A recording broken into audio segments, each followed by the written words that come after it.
Hello everybody. When we last left off, I told you about Estellevarta meeting the dragon men and becoming their mentors. Well, one of the very important things that would develop in the whole, always had in the world, was the great road that went through the great forest. It was the only link that the human empires in the east and the west had, and they were kept small and weak. We would hardly call them empires rather than a collection of petty kingdoms ruled by a collective ruler each. And for the most part, they were fairly peaceful kingdoms. Of course, there was the occasional issue of lineage changes and whose heir is what, and the typical strife that goes on, but for the most part they were peaceful. But to trade with each other, they had to go through the elves' great forest, and the elves maintained the road, and they placed high taxes in gold and goods that went across that road, and that was the source of the elves' great wealth. They didn't mine the world.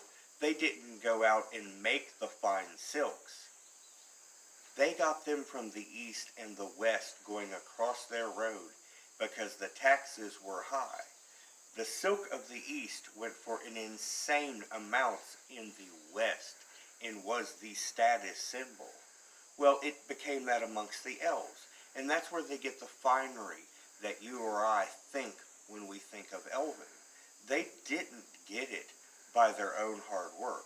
They got it because if you didn't give them what they want crossing their road, they would fill you full of a bunch of arrows. And then they would just take it all. And there is occasions of elves raiding human caravans just for silk and trying to make it look like orcs or human bandits did the deed.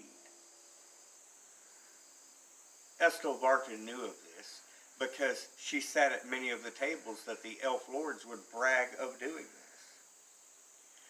She had thought about telling some of these things to the humans, but with the dragon men she gained much better idea. She decided that she had to gain control of this road. This road was the source of the elven riches, and deprived of their source of their great income, the elves would quickly fragment, because that's what happens when times turn bad. People, elves, dwarves, turn on each other. And she thought she could gain power through the road.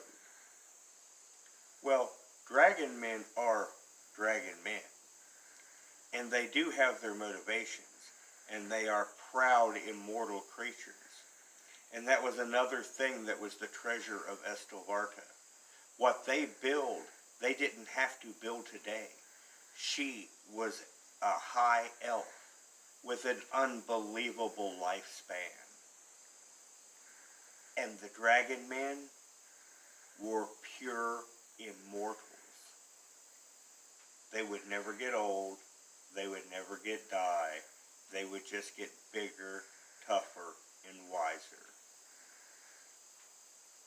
And that was her great asset. Because, as they say on our world, Rome was not built in a day, and neither was the Dragon Kingdom. But that day, they took their first steps out into the world to make this kingdom. And next, I will tell you about how that all began. Take care.